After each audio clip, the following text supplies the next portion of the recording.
All right, we will call this Planning Commission meeting to order on May 13th at 6 o'clock. All right, Vince, if you want to start us off with a roll call.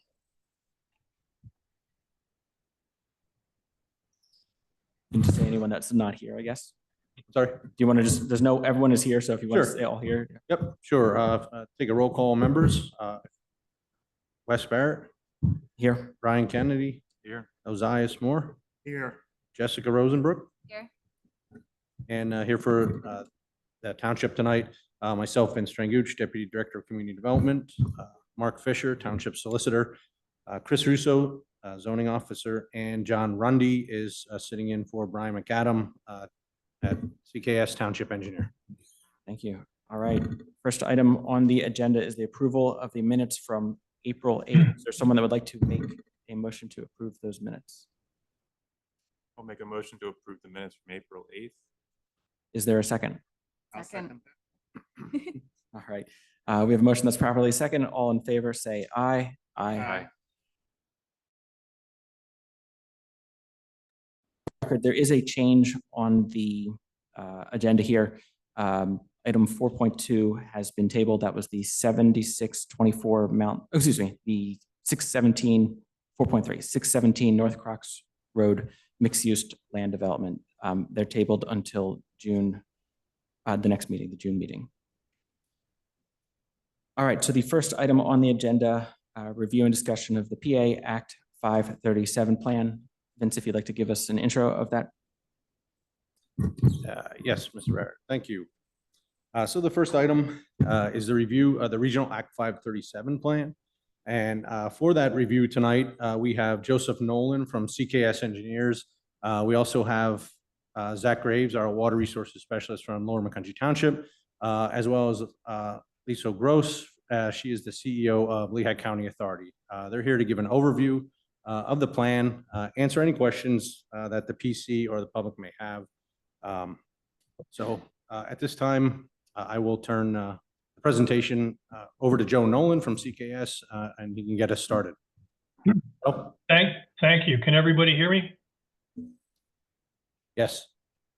Okay, thank you. Again, I'm Joe Nolan, and work with CKS Engineers, and I work with the township as their sewer consultant. The Lehigh County Authority did drop off to the township on April 16th a draft Regional Act 37 plan with requests for the Planning Commission to review and make comment on that plan, and also subsequently for the township commissioners to approve that plan by resolution. By law, you have 60 days to make comment. I've been involved in the preparation of this plan on behalf of Lower Macungie, along with Zach and also Bruce Beidel, by attending 2 meetings a month with the authority, and also with representatives of Allentown and the overall KISS, which is the Kleins Island Sewer System participants. If the Planning Commission may recall that in 2020, an interim Act 537 plan was submitted by the authority and subsequently approved by the Planning Commission and approved by the township. This is in follow-up to that original interim plan, and it proposes actions to be taken over the next 5 years in order to basically reduce extraneous flows, which is infiltration and inflow, into the overall sewer system, which leads to the Kleins Island wastewater treatment plant. Basically, this plan is required by the Pennsylvania Department of Environmental Protection and was initiated due to excessive flows in 2018 and 2019, which resulted in bypasses at the wastewater treatment plant and violations of the annual reporting, which the authority is required to do in conjunction with the wastewater treatment plant.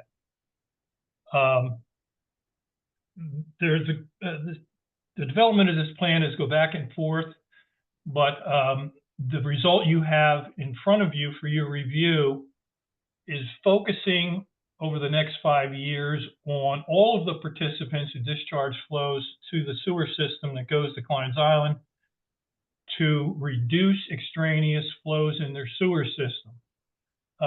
This is being done in accordance with a source reduction plan that all participants have prepared.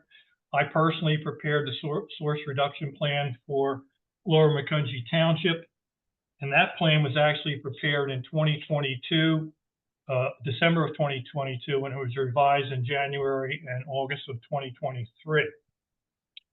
That source reduction plan is a 10-year plan for work to be done on the sanitary sewer system, which includes specific sewer runs and locations to be addressed, as well as costs associated with those that work. Now, Lower Macungie has been very aggressive in performing work on the sanitary sewer system on a yearly basis. Now, I first got involved with the township in 2020, and every year since then, we have prepared a contract or contracts to help reduce infiltration and inflow in the sewer system through lining of the existing clay sewers, repairing manholes, inserting inserts into the manholes, and also starting to repair some of the private laterals which connect to the sewer system. As a result of the work that's been done over the past 3 or 4 years, we've submitted a summary to the authority for their use, and it's also included in the memorandum, which I believe you have in front of you. And you can see by that table, which identifies the work completed to date, that's Exhibit 4 in the memorandum, that there's been extensive work that the township has done on the sewer system. I mean, last year's budget was $1.2 million, and I believe Bruce Beidel, the manager, has set that aside for 2025 as well. So we have been spending over $1 million per year in the work on the sanitary sewer system. So we have a pretty good head start on this whole concept. Our source reduction plan, and I did provide a summary of that in the memorandum as well, will continue. We will budget funds every year, which Bruce has done in his sewer budget every year, and we will continue to perform that work. All other participants that discharge sewage to Klein's Island also have prepared their own source reduction plans, and they will be followed as well. The results will be reevaluated after 5 years, and it will be determined how successful that work was. Now, the reason we're doing the additional sewer repair work and the SRPs over the next 5 years is to hopefully reduce enough extraneous flows in the sewer system to eliminate the need for spending hundreds of millions of dollars on potential improvements and upgrading of the existing infrastructure. That includes the sanitary sewer systems, the gravity interceptors that carry the flow to the wastewater treatment plant, and also the wastewater treatment plant themselves. If we were not to undertake a reduction in these flows, we basically be spending hundreds of millions of dollars to treat non-sewage flows. So I believe that the ultimate goal of this plan you have before you has merits and is a good idea to spend this money up front in order to reevaluate the need for additional structural facilities in the future. One of the other advantages in reducing flows at this time we're basically freeing up capacity in the existing wastewater treatment plant. The Lehigh County Authority, one of the things that they intend to do is to keep track of all the flows that have been eliminated and to provide that information to DEP and hopefully secure credits for that flow to allow additional connections and additional capacity to be allocated for the ongoing development in Lower Macungie and also in all other municipalities within the service area. So that is the purpose of this Act 537 plan you have before you. Again, it's a 5-year plan. I did include a lot of information to help you evaluate what's going on within my memo. I provided excerpts of the plan, the executive summary, and some pertinent tables to help make it easier for you to review. And I also provided some information such as how the capacity is allocated at the wastewater treatment plant, how much money we may be spending over the next 10 years in conjunction with the work that we intend to do under this plan, and things like that. So that's a summary. Hopefully you've had a chance to review the information I prepared, but I'm very willing to answer any questions or provide any additional clarifications tonight.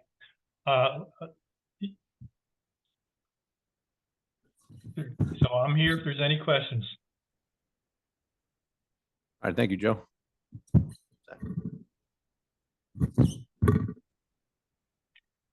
Which one of you two wants to kind of start off first? I think I'm up. Okay, you go, Liesl. Sure, Lisa. Hi, everyone. I'm Liesl Gross, CEO of Lehigh County Authority, and Joe did such a great job providing the summary. I think this presentation can be rather short. I just want to highlight some of the broad regional aspects of the plan and how we got to where we are. So this is the Kleins Island sewer system. We call it KISS. Oh, absolutely. Can you hear me? Is it on? There. Is that better? Okay, I'll speak more directly into the mic. Thank you. This is the Kleins Island sewer system. We call it KISS for short. And this presentation, I'm kind of giving at multiple municipal meetings throughout Lehigh County. On the next slide, we have just a little bit of an overview, and this is a fact that you might not be aware of. A lot of the components of this plant or of this system were built almost 100 years ago. I like this picture on this screen because it shows the rock media trickling filters down at the Kleins Island wastewater plant that treats all of the flow from all the systems. Those rocks were installed in 1928 and they remain in service. But you know, as the screen shows, a lot of the system components were built from the 1920s through the 1980s. And that means it's, you know, a lot of years gone by without a lot of investment in the major system components. So it's time to do some reinvestment, and I'll talk about some of the drivers there. On the next one, next slide, we have a listing of all 15 municipalities that are part of the KISS system.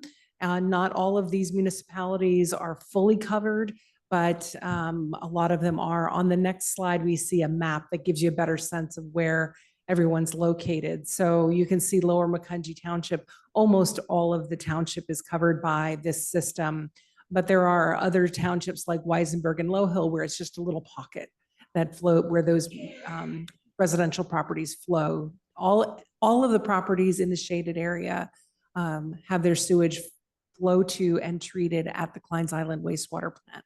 We're serving about 270,000 people and treating about 32 million gallons of water per day.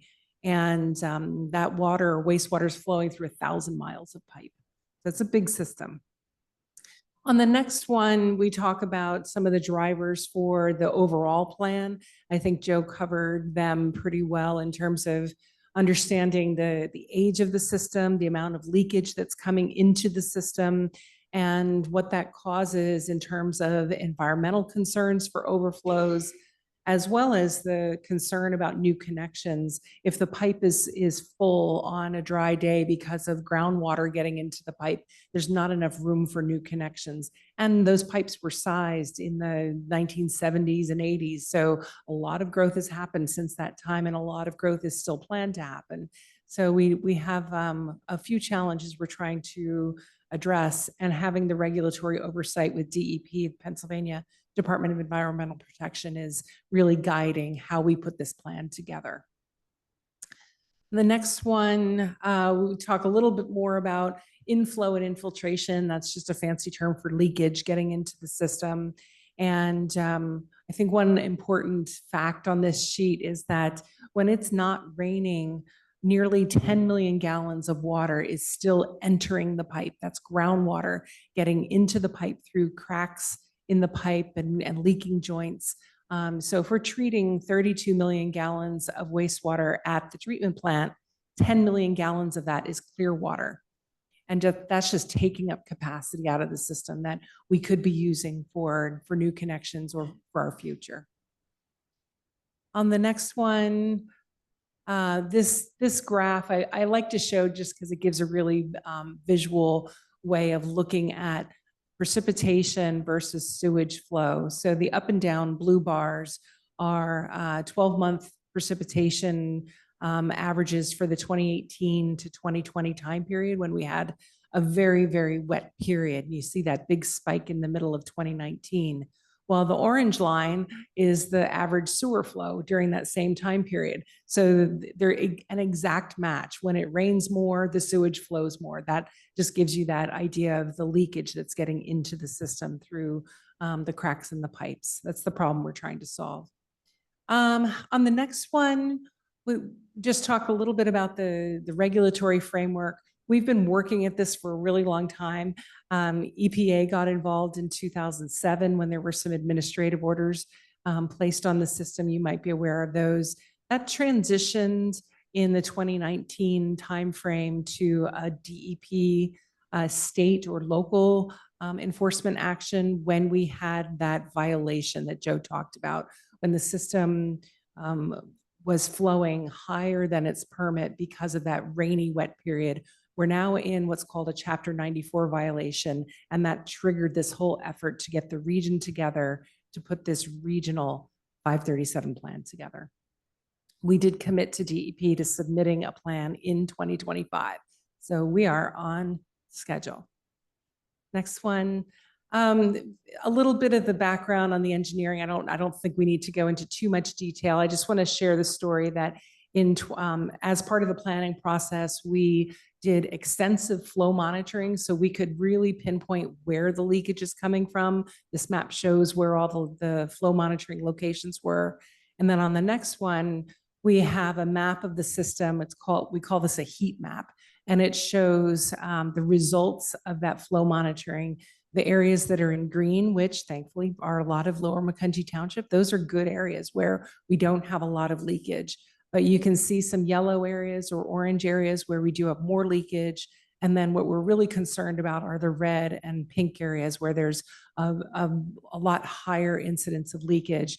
So we can start to direct funds or help municipalities understand where they should be focusing their dollars to get leakage out of the system. And the next one we went through over the course of 5 years, lots and lots of alternatives. The municipalities met every month, sometimes twice a month for the past 5 years working on this. So I won't go into a whole lot of detail. I think Joe covered the real focus is what's in the red box, which is reducing inflow and infiltration. That is our focus in this plan that you have before you. So I was here maybe a year and a half ago presenting the preliminary plan to the township, and we had a 10-year set of projects that are listed here on the screen. So we were talking about $300 million worth of work that we're expecting to complete over the next 10 years. You can see about a third of that is on municipal sewer rehab programs, but then a number of other projects that Joe mentioned, very expensive projects to upgrade the treatment plant, upgrade interceptors, and all of that is to manage the flows that are coming into the system. What we have now on the next slide in the 5-year plan, this is a really much narrower, more focused plan that really puts the emphasis on the municipal sewer rehab programs. And then we do have some plan upgrades that we need to do at Kleins Island just because of the age of the system and the age of the pumps. But the municipal sewer rehab program shown here at $60 million, that's spread out through all 15 municipalities. And each municipality has decided how much work they're going to do in the next 5 years. So as Joe mentioned, the township's plan is included, and it was developed by the township or by the township engineers.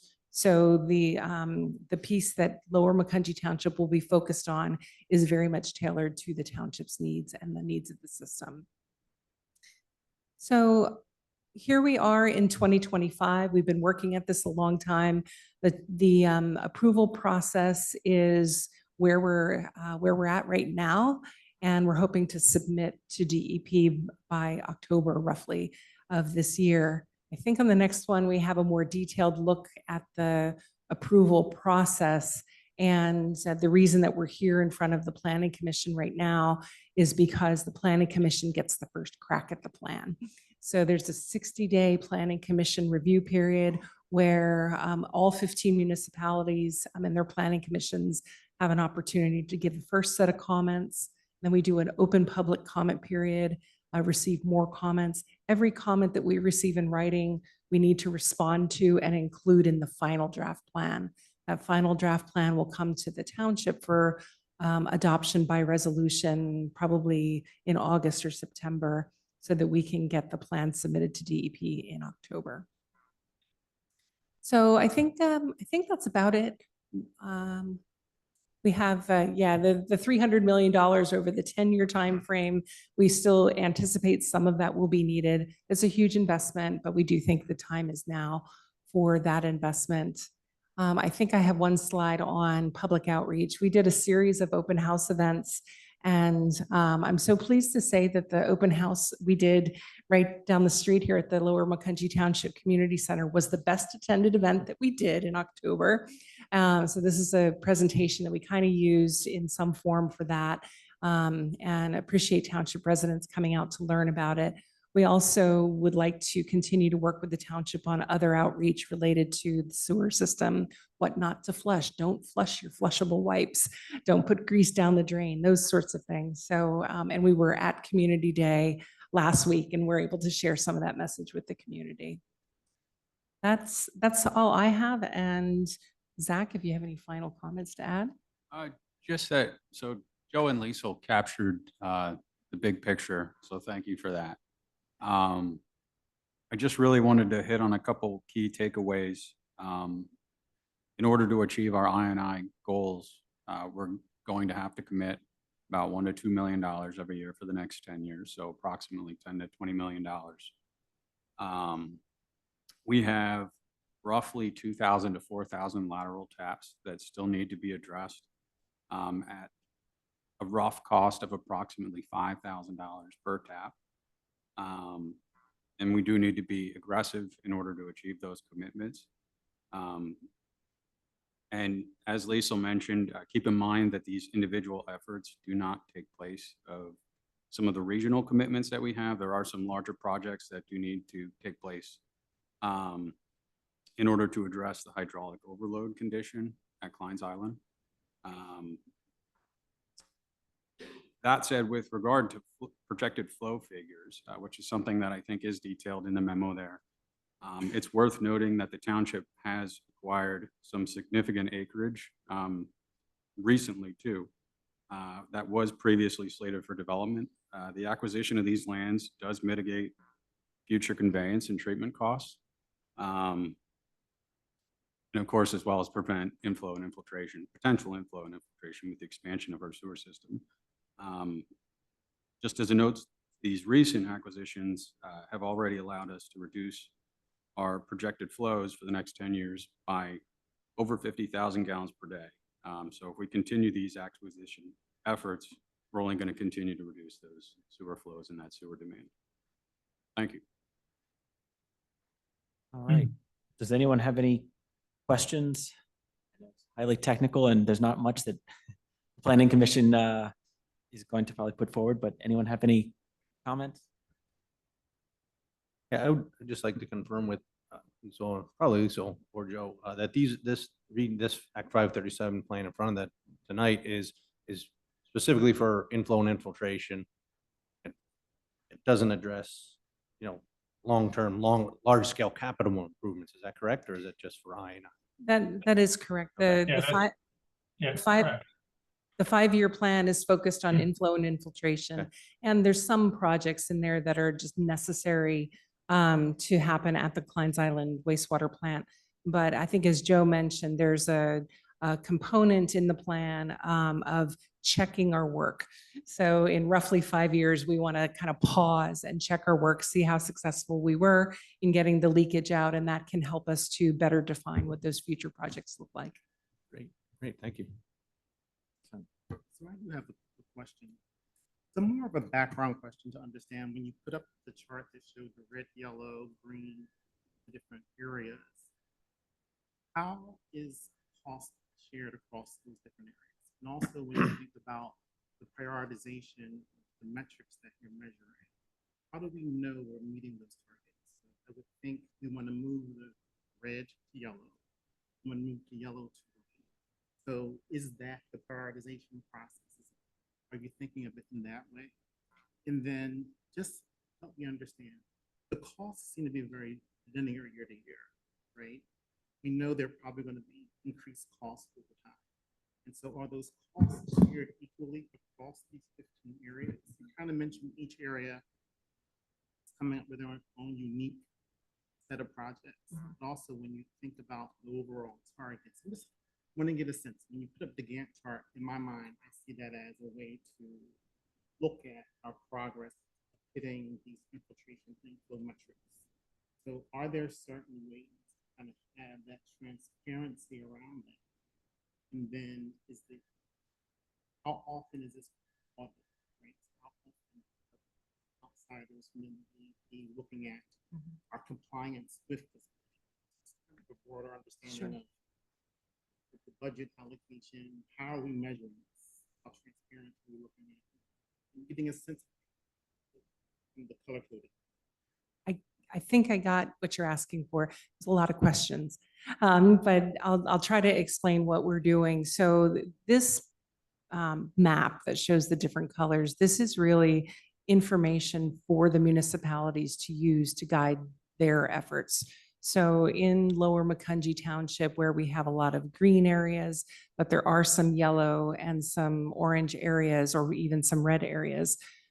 Joe, when he's putting the source reduction plan together for Lower Macungie Township, that data is really helpful to him to prioritize projects that Lower Macungie Township will be working on. However, I think it's important to note that there are municipalities that have a lot more red and pink than Lower Macungie Township. And that's actually very well reflected in the dollars that will be spent. So when I showed the 5-year projection showing approximately $60 million of work on municipal sewer rehab programs, that is very heavily weighted toward municipalities that have those red and pink areas, because they have a lot of work to do and they recognize it and they accept that. They will be funding those projects themselves and completing those projects themselves, but we will be gathering that data on the projects as well as the amount of leakage removed and reporting that to DEP on some schedule. We think it will be quarterly, but DEP will ultimately tell us how often they want to see that data. So there will be metrics, there will be post-rehab monitoring that we'll do to know how much leakage is removed and how successful each of the projects has been. The other thing I wanted to mention, which Zach talked about, the taps that still need to be done here in the township. We've been started doing projects jointly with other townships so that we get better bang for the buck and and have a little bit more of a regional approach to project implementation. Even though each township is responsible for paying for their own, we can do them more cost effectively together. I think I hit a few of your questions, but So what is- Ask me some more. so what is the key metric that I would look at on a Mm. monthly or quarterly basis to know whether or not we're hitting your projected target? What are the key metrics that I would look at on a quarterly or monthly basis to know whether or not we're hitting the goals Yeah. that you outlined? Right. Right? So So we would be looking really at each project by project. So for example, in this area that has a lot of red in the township, we already have the leakage characteristics of that part of the system. And then we do a project and we do flow monitoring after the project. And we should be able to see the flow that is reduced by nature of doing that project. And Joe, I don't know if you have anything to add on specifically how we might be doing that work in the township, the metrics. Yeah, I think that each of these projects that we're doing now, the main, when we're working on the mains, we're trying to eliminate the remaining clay pipe that we have in the ground. Clay pipe, I don't know if you know it or not, but it's always been a source of infiltration in the system.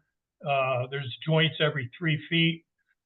Clay cracks, and clay pipe wasn't always installed properly. So our first goal is to line all of those pipes with a new, we call it a cured in place liner, which basically makes the pipe structurally sound and reduces friction and eliminates leaks. To answer your question about the metrics, we've done extensive metering throughout this project. As was mentioned, we did metering studies in 2021. There were many, many meters in Lower Macungie Township. The authority also did night weiring within the township. What that is going into the system in the middle of the night when theoretically there's no flows being used, and measuring the amount of flow in the pipe, which is basically clear water. We've done that type of metering. So we have so much data that we've been collecting over the past more than 5 years. And that is being put into a model, which the authority has a consultant on board that's modeling the system, has modeled the system, and it has calibrated the model. But also from a personal standpoint, in Lower Macungie, we know where the flows are. We have a good sewer superintendent who knows where the leaks are, who's aggressive at identifying them. He provides me with the work that he wants to have done every year based on his findings. So we know where the system is leaking. The source reduction plan that I prepared is based on that information. We're not going out in areas that are green and spending big bucks when we know that area is within acceptable limits. We're focusing on the red areas, the orange areas, and the yellow areas. And we think over the next 5 years we'll be successful, and we'll be able to meter those flows and monitor those flows. The other thing I just wanted to highlight, I did mention in my memo that the amount of money in that table shows us spending $1.5 million over the next 10 years, but that's an estimate. And the engineers who prepared the study have to go by what we've done in the past, and we have spent over $1 million on work. So, but after 5 years, if we find that the amount, or after 3 or 4 years, if we find that we've reduced significantly the additional flows, that's not saying we have to spend all that money. We can start saving money at some point if we can document that those flows have been eliminated. The other thing is we know every project that we've completed, how many feet we've lined, how many manholes we've fixed. And there's standardized factors that you can associate it with those type of repairs, which will give you a pretty good estimate of how much flow you've actually reduced. And that's one of the things the authority will probably do when they submit the work completed to DEP and request some flow credits. So we have a plan in place, which I think will take care of the metrics and monitoring the system. So I'm fairly comfortable. I'm very comfortable with going forward for the next 5 years. So as a certified project manager, I totally am comfortable with your project plan, right? So I'm not doubting anything that you're saying. But as a planning commission member, if I'm talking to my neighbor, it would be helpful to have a transparent scorecard that is easy to interpret, to understand the progress of the plan, right? So that's all I'm suggesting, right? I'm not pinpointing and nitpicking. I trust your plan. I'm just having difficulty understanding how to communicate what's being done in a way that the project manager or engineer or someone that is more technically looking at this would look at, right? So I'm Yeah. just asking for more of a high-level scorecard quarterly to know, are we hitting our progress? Are we exceeding our progress? Right. And I would say, I think that's easy enough to do from a communication standpoint, a community outreach standpoint. We do a project. We could have a ticker on the website that says would be great. year-to-date gallons of leakage removed, whatever it is, X. Yeah, I think we can absolutely do that. That'd be wonderful. Yeah. Thank you. Thank you. Well, yeah, and thank you for all of the information. It was quite detailed, but also, I mean, when you look at it, a map like that, I thought it was easy to kind of understand, and I think Asias's points are well taken. And obviously, it's an important environmental and just functionality project, expensive one, but probably in the end, all benefit from it. So thanks for your efforts. Thank you. Thank you. Just had one comment that the planning commission review, because our senior planning engineer wants me to say this to every planning commission. If you have no comments, please submit a letter saying you have no comments. We need something in writing from every planning commission just to show that you reviewed it. If you have comments, just send them. But if you don't have comments, send us a letter saying that. Thank you so much. Thank you. And are there any comments from the public? If you want to come up to the podium, introduce yourself.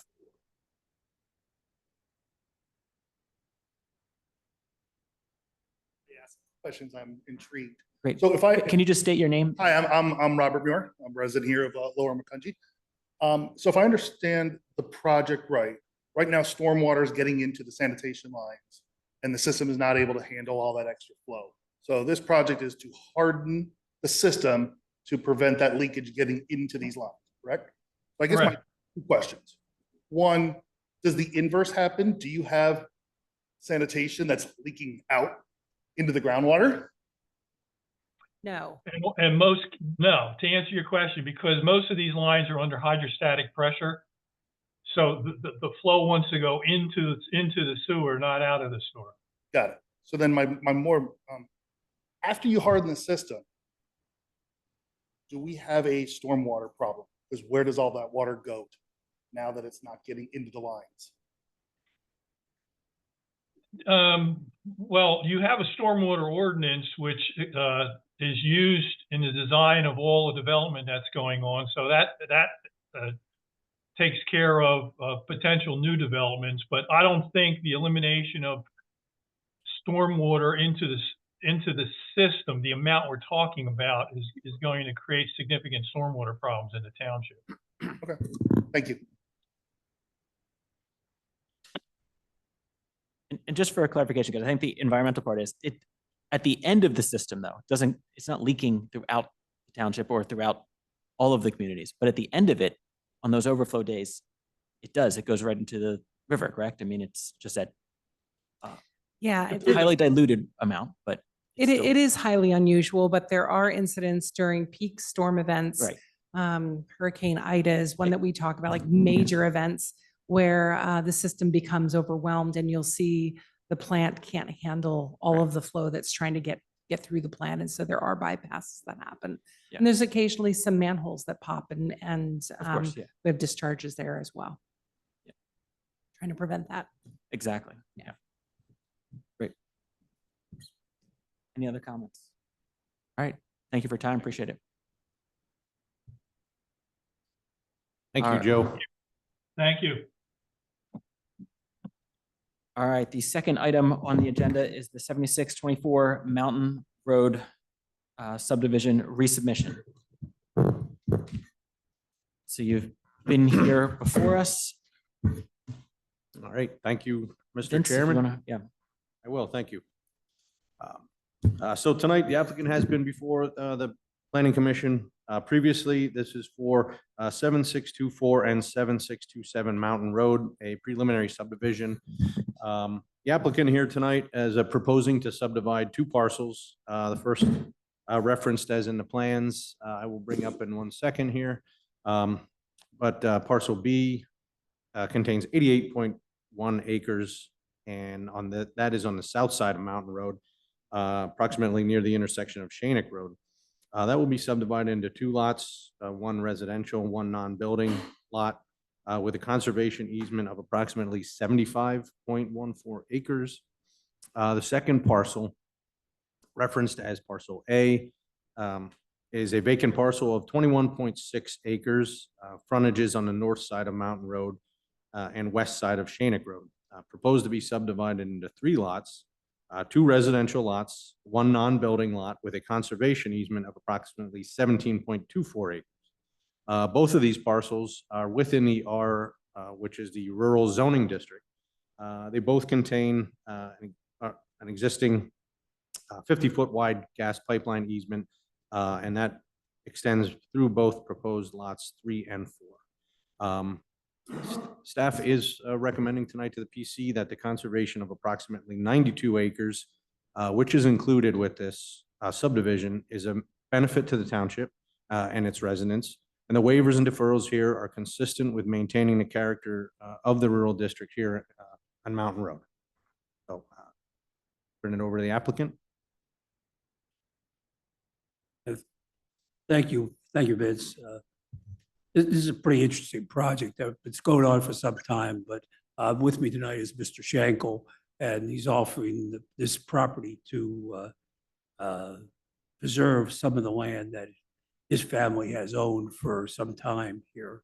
And, as Vince had mentioned, on the south side of Mountain Road, all the property itself is in Act 319 presently. So the south side, he's required to subdivide a 10-acre parcel to keep as a farmstead, which is the original farm parcel in which his home is on right now. And then the rest of the property, the 77+ acres, there is going to put a preservation easement on.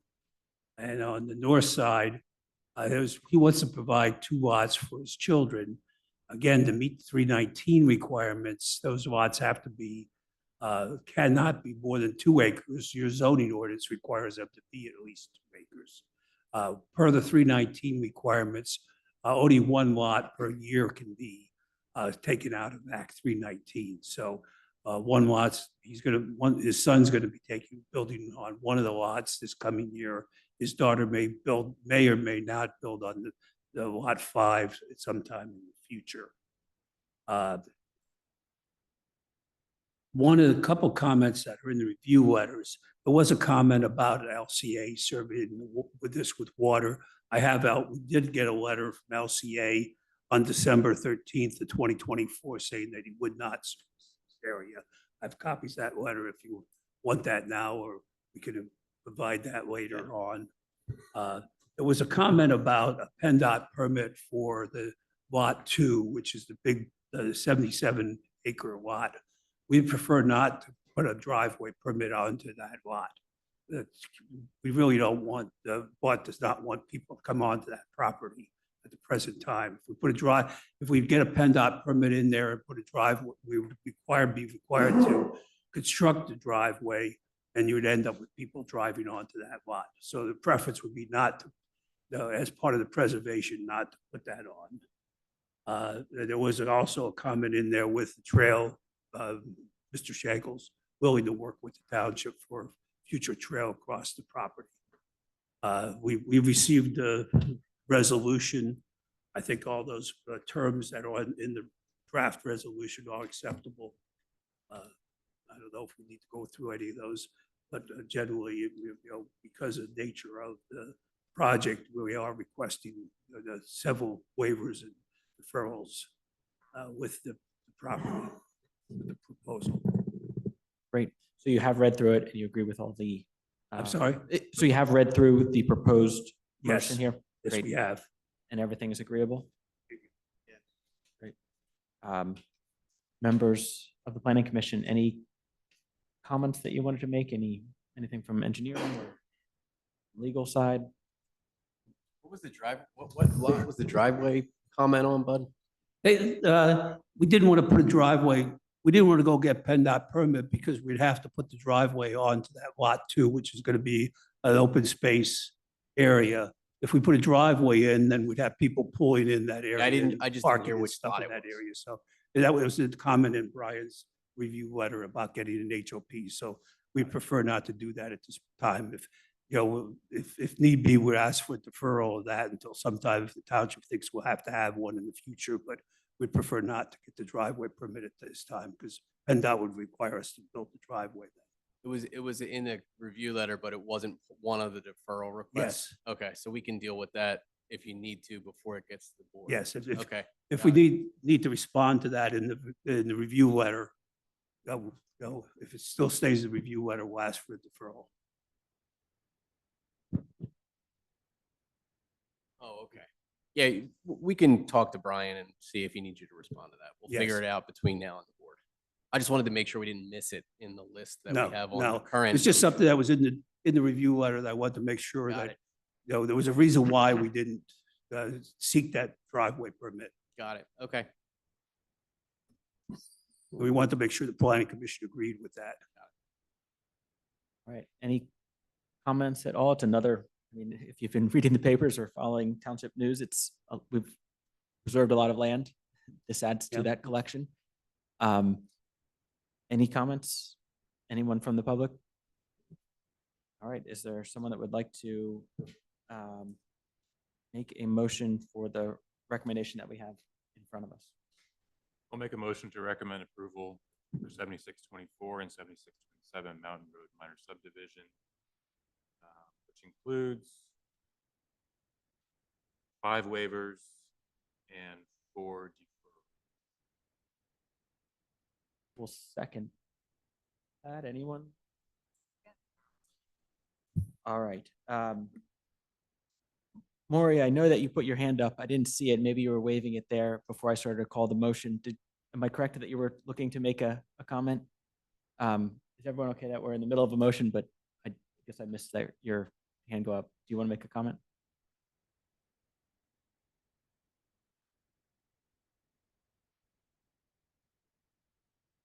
I just have one question that I didn't find clear in the letters and so forth is,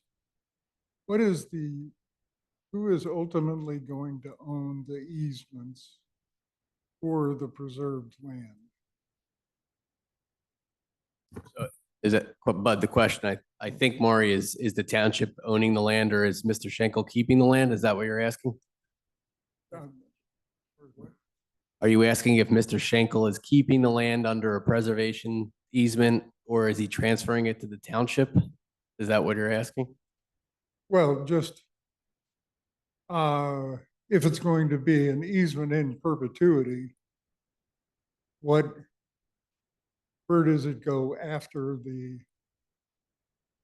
does the owner continue to own it or what is the ownership of the easement on an ongoing basis? The easement, you correct me if I'm wrong, Bud or Mr. Schenkel. Mr. Schenkel's still going to own the land, but he's recording a preservation easement against the property that will prevent it from being developed ever in perpetuity.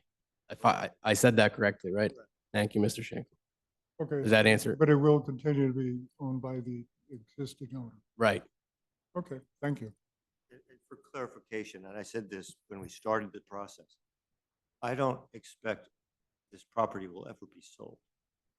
It will be gifted from the estate to a organization like Wildlands Conservancy. How that's going to take place, when that's going to take place, well, I won't be here. But it will happen. It will be in my will and in the trust agreement. I expect the land, the preserved land will all go into a trust. I'll be the trustee.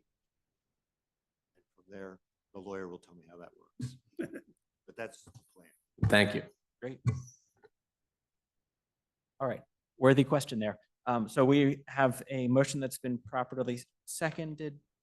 All in favor, say aye. Aye. Aye. Hearing 5 ayes, no nos. Motion approves. Thank you very Motion moves much. forward, yes. All right, thank you.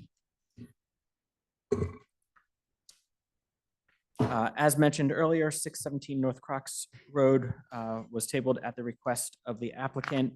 So the next item is 7360 Church Lane, Iron Run Estates.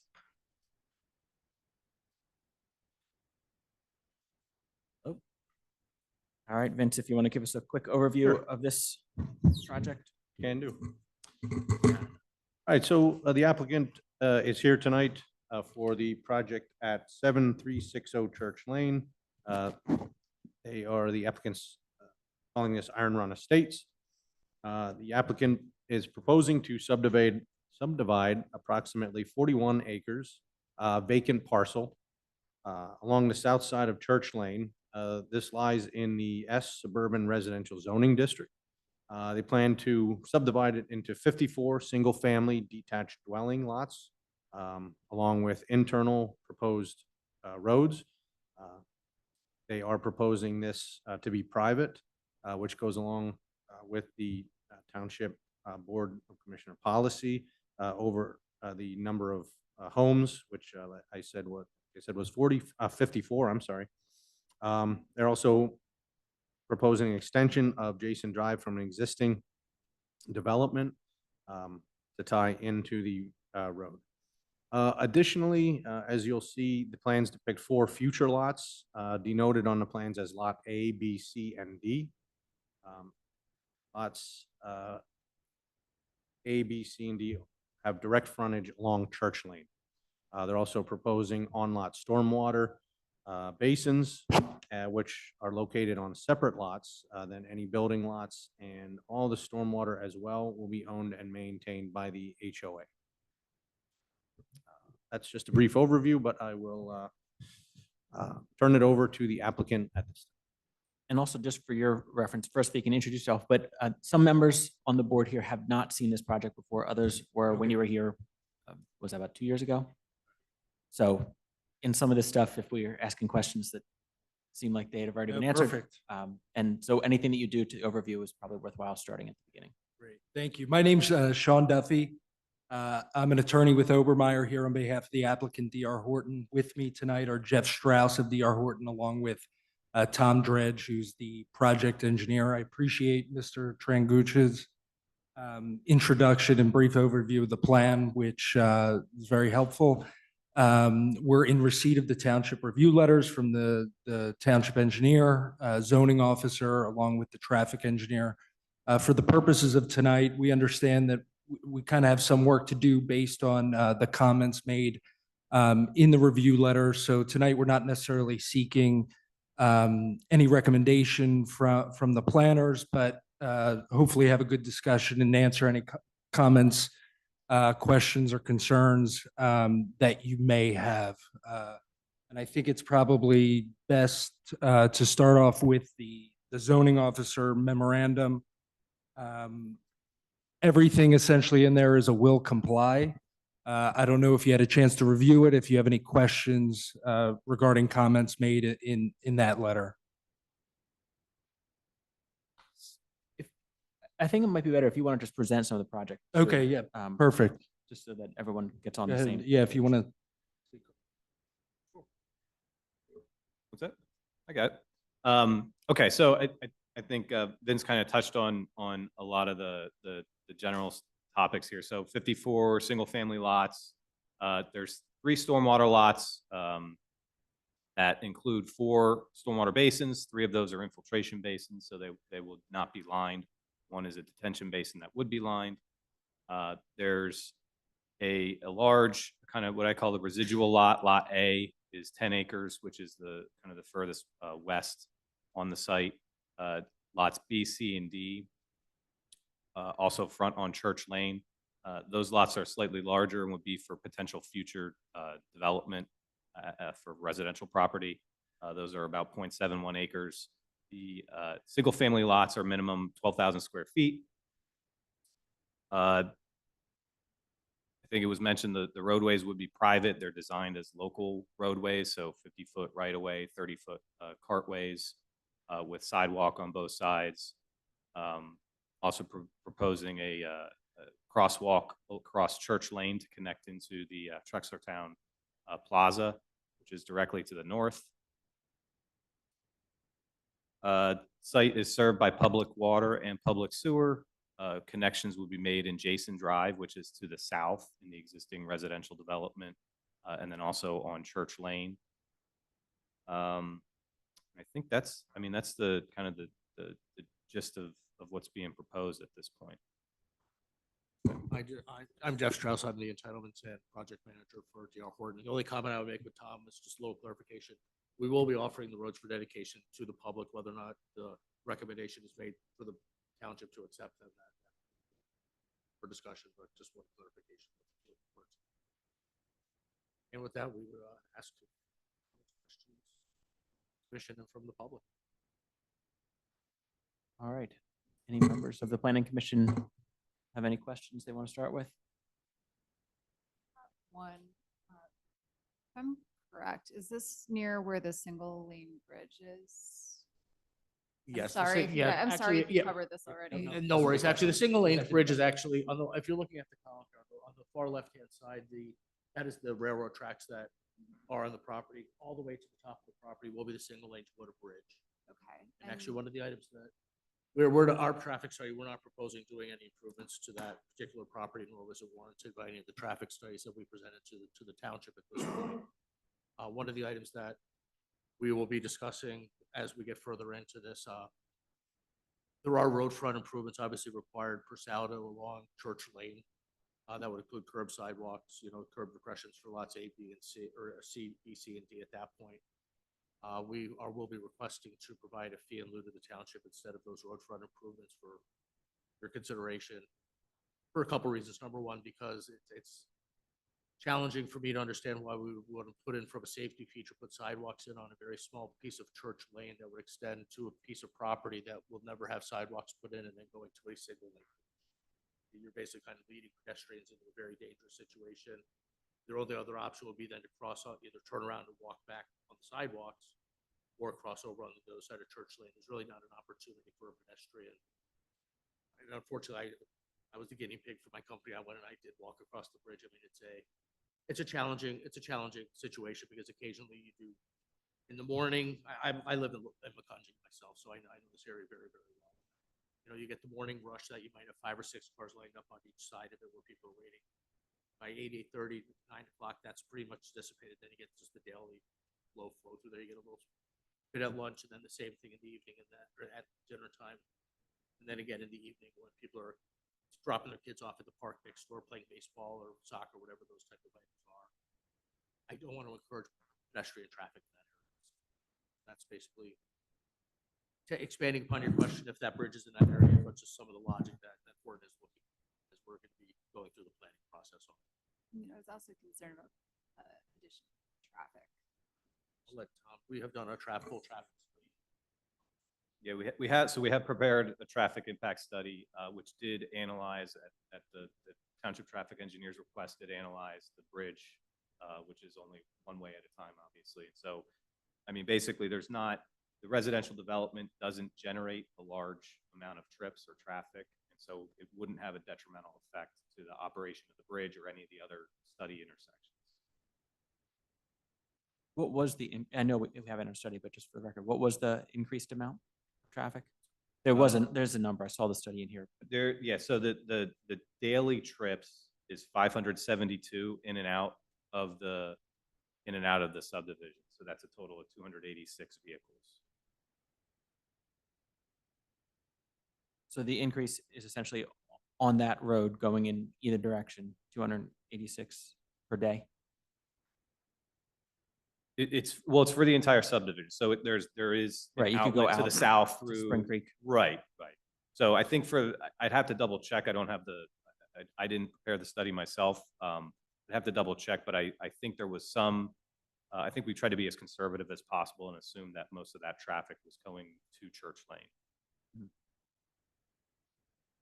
And I don't know that it would be a problem, and it's probably hard to accurately study it.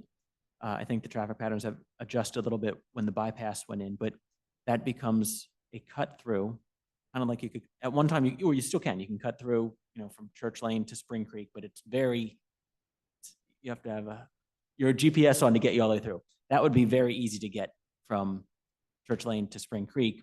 Is there anything that helps to cut down on people using that as a cut through? I would say that to be involved with you, that's knowing this road network very well, it's gonna be very challenging. The only thing that I would say that I looked at the traffic impact study, and I'm not certainly debating my engineer here today, is that a lot of basically, if you knowing this area, majority of the trips, you're gonna come up north onto the proposed roadway to Church Lane. A majority of those people typically are gonna be going, unless you're going gonna be looking to go to Western Lehigh County, get out to Route 100 and get out onto the bypass. In that regard, majority of the traffic's gonna be going to the right, coming out of that entrance. But most of the people are gonna be going to Giant, they're gonna be going to Hobby Lobby, going towards the crossing, those type of areas as well. So that's not something I think we need to take into consideration. The traffic studies they're managed very well, but when you actually live in the community, I'm one of the local residents that we always question as to how the validity of the traffic studies are, and that's one of the items that I would put into consideration. Coming out the bottom through James Avenue, we all know this area well. It's a very circuitous route to go anywhere from there. So I agree with Tom that most of the traffic will be heading towards Church Lane at that point. It's just which way they're going. Got it. Jess, did that answer your question or give you part of it, or there's more to it? No, I think that's probably. Anyone else have questions? Brian?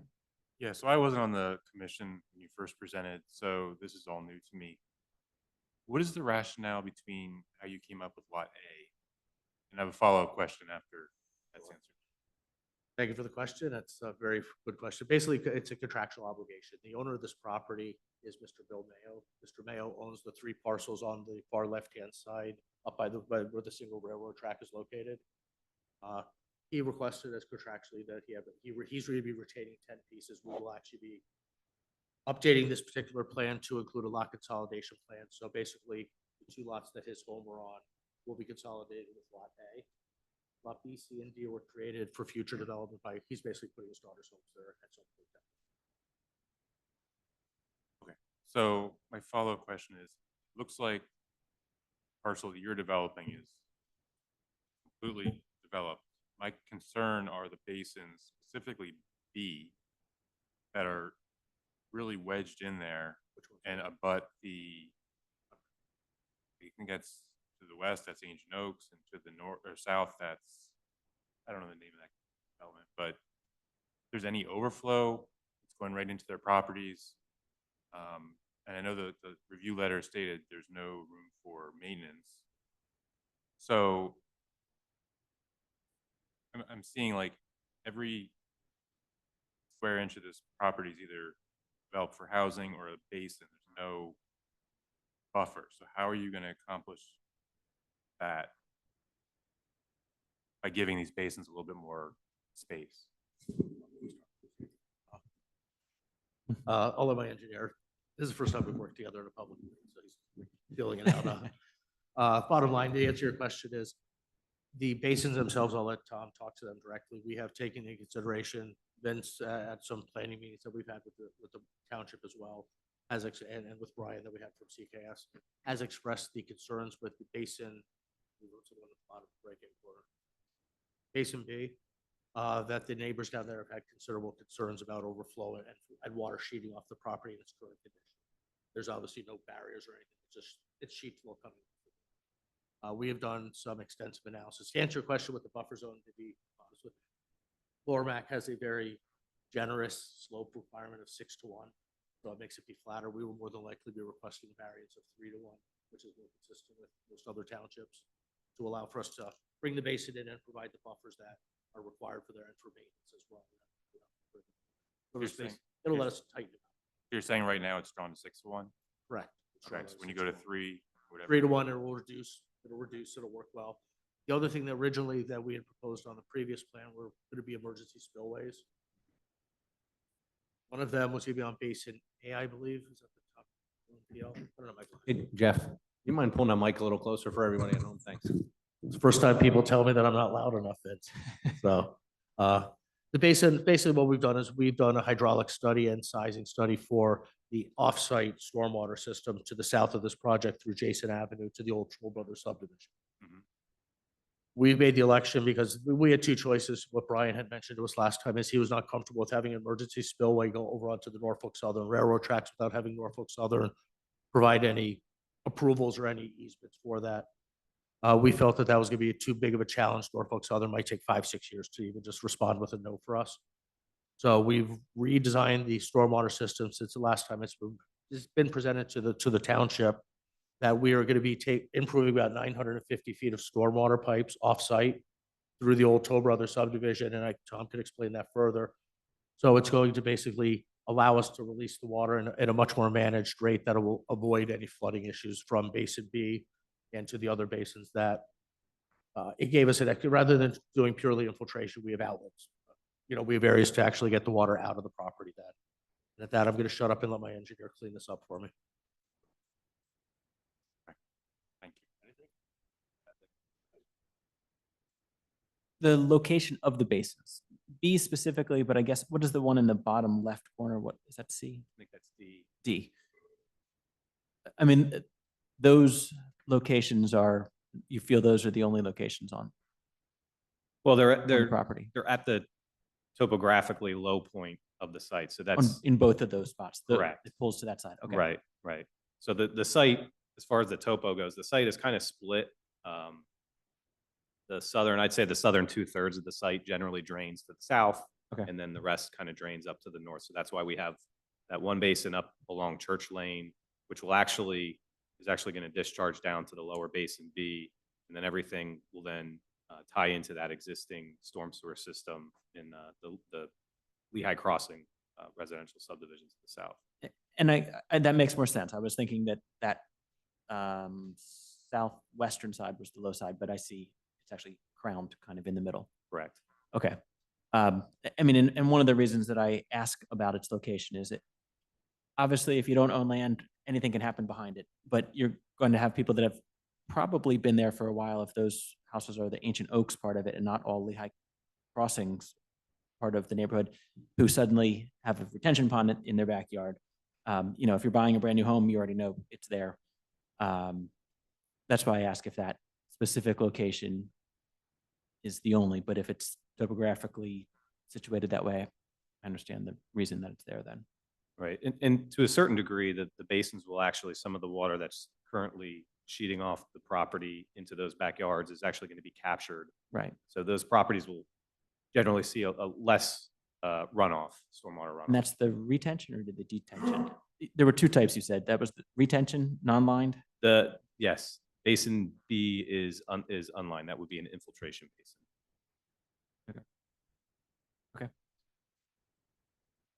We'll get to you in a minute. Any other questions? Right. So building on Ryan's question, in the CKS engineering letter, clarify for me, they mentioned that your calculation for the basin runoff is using the SCS method, and they recommend the rational method. And so can you update me on where you're at regarding, are you going to change your method or But not? I think that's going to have to be a conversation with CKS. Generally, we've seen the SCS method used most often. A lot of ordinances do give the option of rational versus SCS, and historically rational is what you would use for kind of smaller watersheds, which this would qualify as. We have generally been kind of trending more to the SCS just because that's what DEP uses when you have to get your NPDES permit. Your stormwater calcs for your NPDES permit is you use your SCS method. So I think that's just going to have to be a conversation with CKS. It might just have to be we analyze it both ways potentially. So that's still kind of up in the air at this point. I would say the SCS method is generally more conservative, will generate kind of higher runoff numbers than the rational method would. So I think CKS's letter even kind of alludes to the fact that if we use the rational, the basins may actually be able to get smaller. but kind of the catch-22 there is then that we still need to do the SCS calcs for DEP. So I'm not sure if that's 100% true or not, whether the basins would be able to get smaller or not. So John, is there any other update from your perspective? And again, I'm just trying to understand. No, this would probably be a discussion that we would have with Brian, have him weigh. One method's more conservative. Your current. Our method is actually more Right, it's more conservative, conservative. and we're actually using the townships, we're using the townships method. It actually is, it lowers the runoff on this property. It's actually easier for us to comply.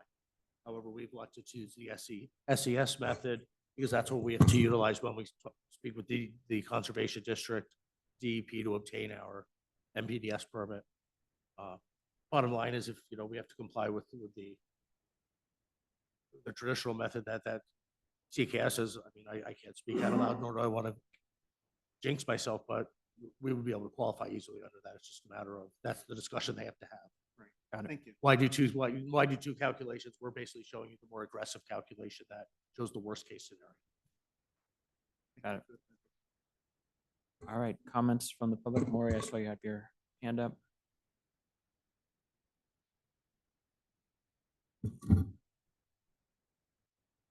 Okay, there is not a formal staging or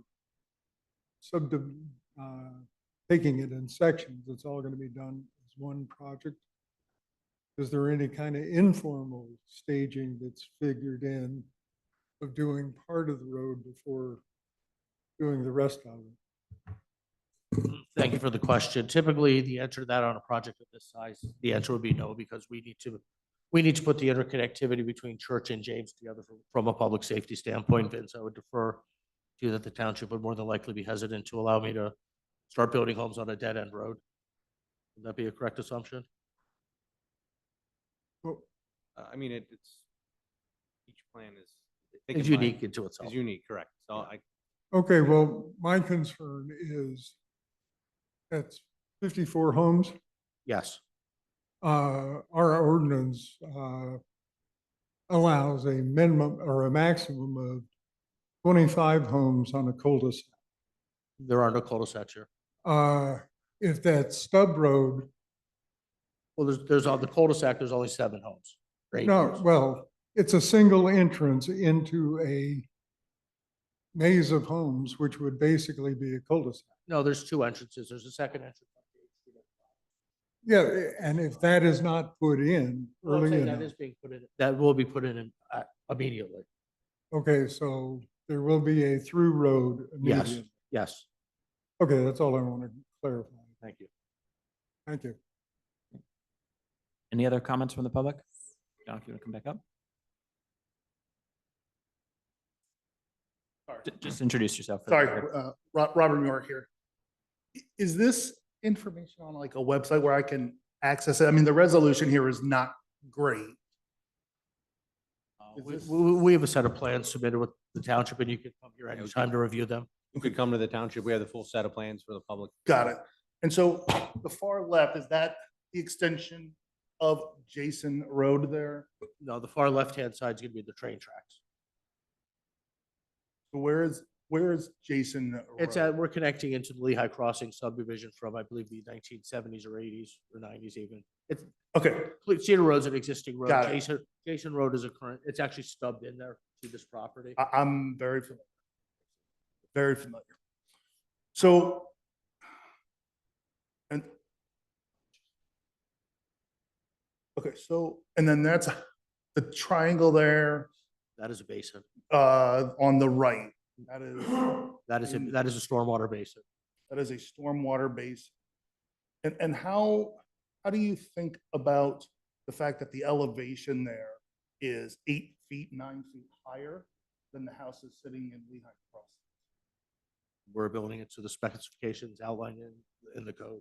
And so you're not concerned with any runoff coming from that development right down into the Lehigh Crossings subdivision? Absolutely not. We're gonna actually be lessening it.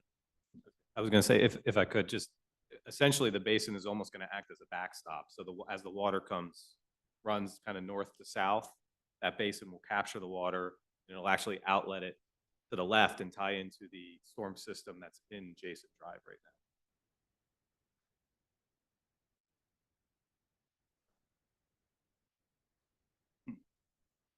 And is there gonna be and I apologize if this is not the right forum for these Right place. The questions. plans in front of us and we're all Got having a it. discussion about Is it. there, like, what's going to be behind the properties there? And I'm sorry. Is that just open land that will then be cleared?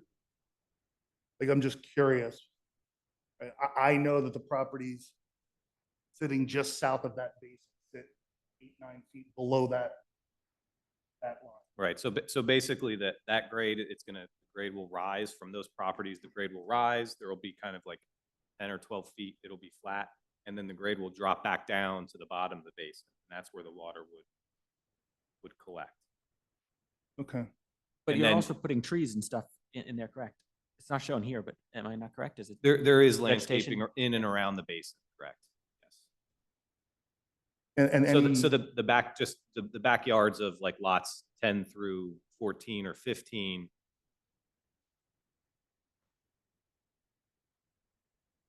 The lots that sit directly adjacent to that basin, those backyards will essentially just flow right into the basin.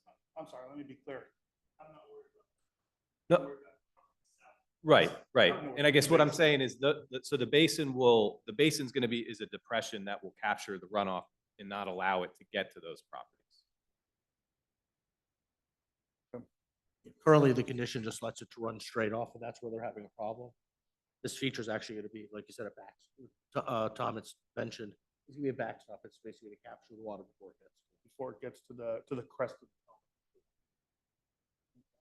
the. And then what about like having a basin there and I don't know if that's you said that was a infiltration basin or a retention or whatnot.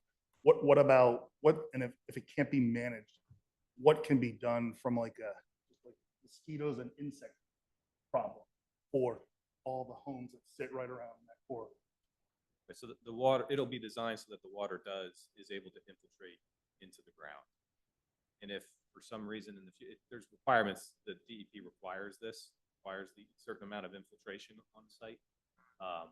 And so there's maintenance requirements that if for some reason that becomes clogged, that the HOA would have to remediate that somehow.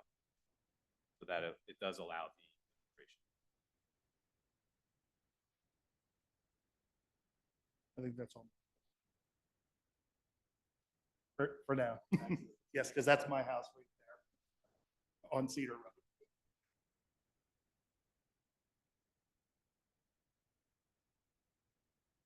Any other comments from the public? Any additional questions from up here? Go right ahead.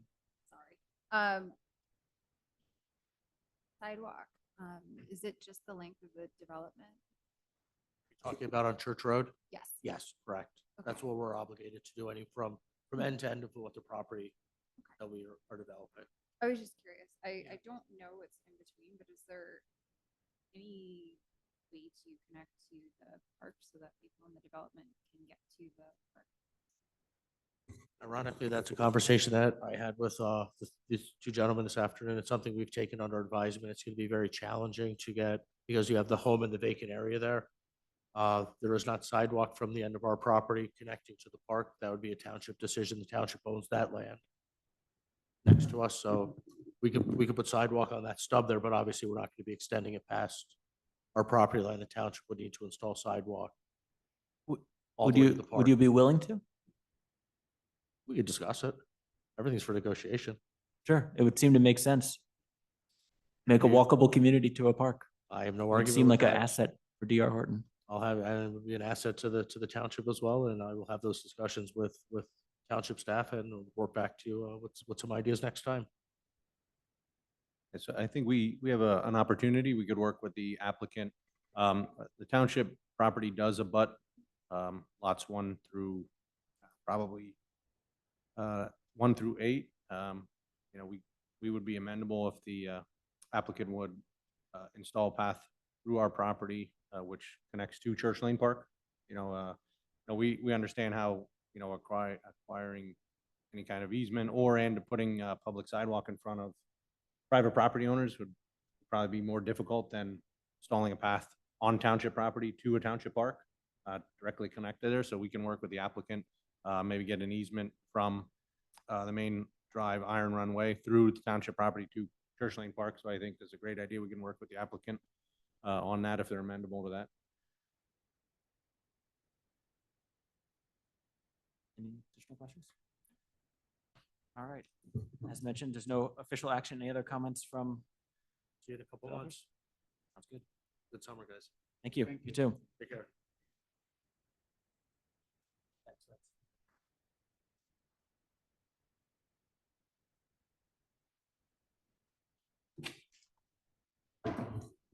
All right, that is all the items on the agenda. Any updates of any past projects? We think we do have a couple submissions maybe coming in tomorrow, right, Chris? We've heard from some developers, applicants. We think we're getting a couple applications that were under review, getting some resubmissions. So depending on the review letters, we may have a full agenda next month. So sounds right. If not, we'll see. So. All right, is there a motion to adjourn? Make a motion to adjourn our meeting at 7:22. Is there a second? I will second that. All right, all in favor, say aye. Aye. Aye. We are adjourned. Thank you. We are adjourned.